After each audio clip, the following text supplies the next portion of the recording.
Hello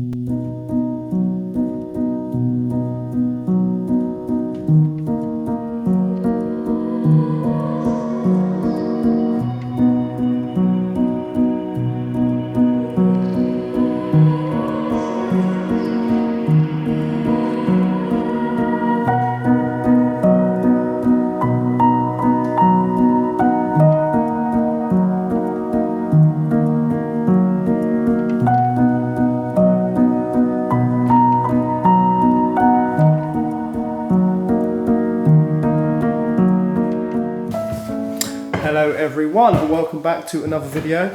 I've changed the aspect ratio of the video and I've got to hold the camera so far away from me. It's unbelievable.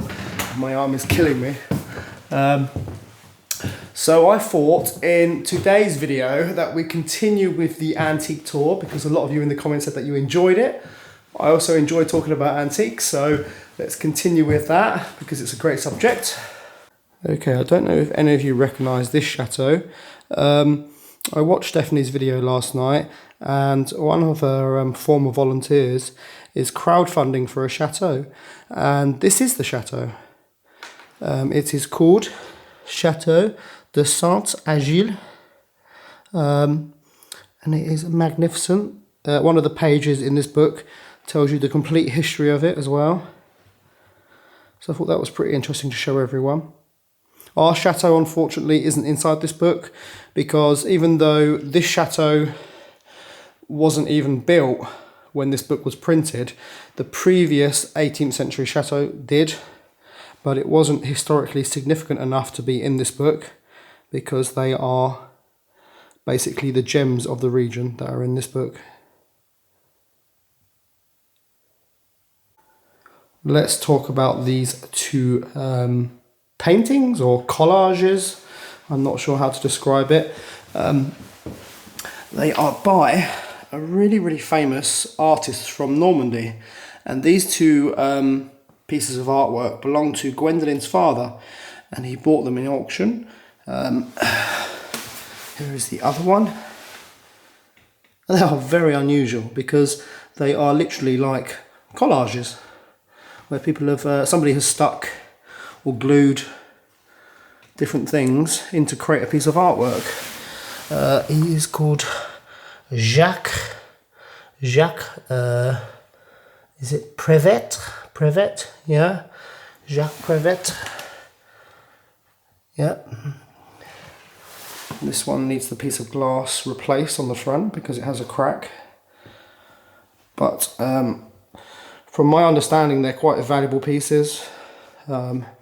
Yeah, I think I've seen some auction estimates of other examples of his work and they are outrageous. And I want to put these in the guest house. I just want to get the glass change on this one first and then I can hang them.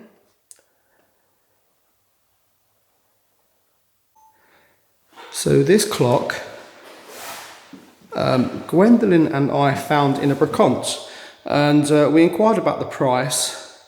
And it was so expensive that we just were like, okay, well, thank you. And we left and we didn't buy it.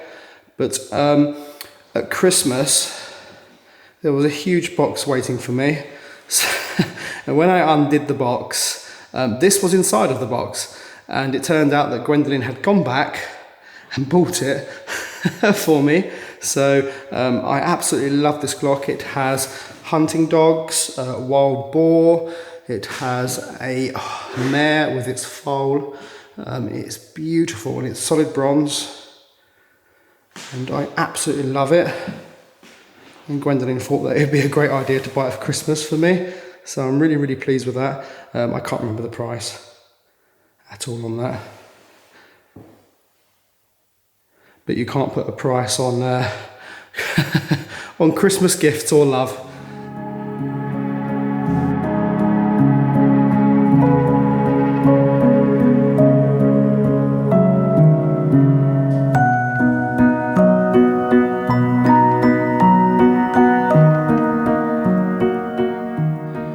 I'm not sure if I've talked about this one in the last video or if I filmed it and didn't add it to the cut.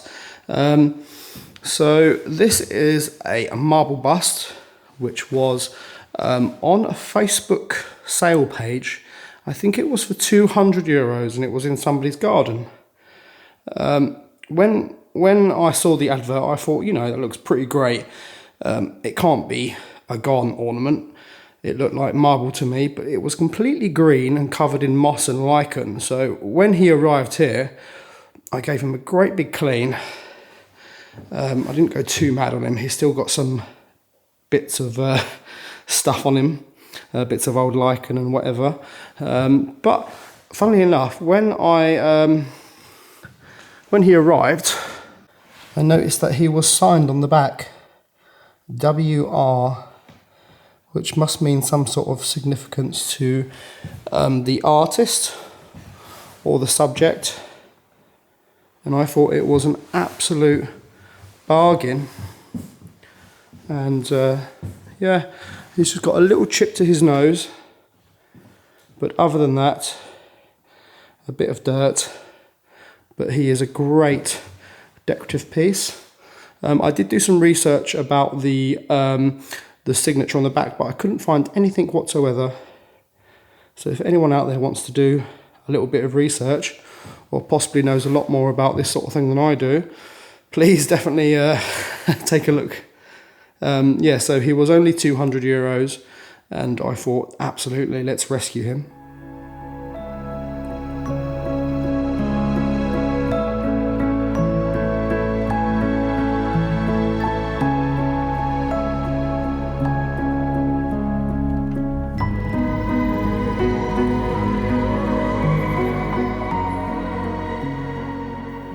Here is a very interesting piece of furniture. This is a trunk which has some sort of historical significance. As you can see, you have a crown, rampant lions, you have some angels, you have like all the fleur-de-lis, and it is covered in crowns and fleur-de-lis and lots of different sort of symbols. But I have a piece of paper here which I had a little bit of research done. So, I don't know if you can read it. Report on the Royal Arms of France. Here we go. This version of the Royal Arms of France, France Modern, depicting both the collars of the orders of St. Michael and the Holy Spirit, came into being after the creation of the Order of the Holy Spirit, which was in 1578.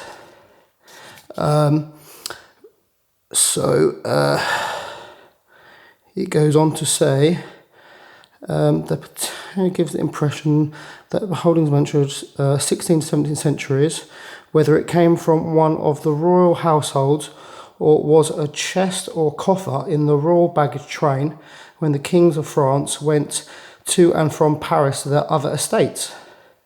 So there it is, the collar of the orders of St. Michael and the Order of the Holy Spirit. This gentleman here did the research. So, you know, it's quite an interesting piece of furniture. Gwendolyn's dad bought this for Gwendolyn. It arrived at the chateau in the back of a van one day. I think it was for a birthday present. And knowing Gwendolyn's dad, he went to an auction or an antique fair and outbidded everyone. But it is absolutely fantastic. We do have one of the missing crowns in an envelope upstairs, but it is magnificent and it's in such good condition. At some point somebody has built the base for it. So yeah, very, very interesting. Let's talk about the dining table. Let me just put the light on quickly. This dining table, it was a funny story actually. Gwendolyn and I and Ryan were in the town of Laval, which is about 25 minutes away from here, one morning. And we noticed while driving past this building that it said Antiques on the front of the building. And the gate was open, but we never knew that there was an antique shop there. Anyway, we went and parked up and knocked on the door, and it was all locked up and closed, but there was a van outside, and the gentleman answered, and he said, "What do you want?" And Ryan asked, "Are you open?" And the gentleman replied, "Well, we haven't been open for 6 years, but what are you interested in?" And Ryan said, which was quite clever of him, big pieces, which are generally quite hard to sell in France. So anyway, he let us in, and we had a bit of a nosy about, and we saw this magnificent dining table just tucked away under some other bits, and we asked the price, and it was 2,000 euros. The actual gentleman who owned the antique shop was the uncle of Benjamin. I don't know if you know him from Michael's channel, but he used to do a bit of filming. The only unfortunate thing about this table is that it didn't come with any leaves, because this table actually extends wider than this entire tower of the chateau. So this table can accommodate up to 50 people, which is it's pretty crazy. It doesn't look it, but underneath there is a complex system of extendable arms, which means you can pull the table out and it goes so long. It's unbelievable.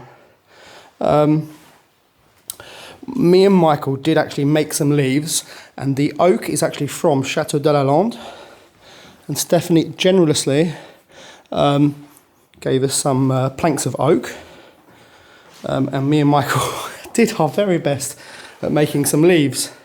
We managed to get the colour right, but we didn't manage to get a lot of the joints perfect.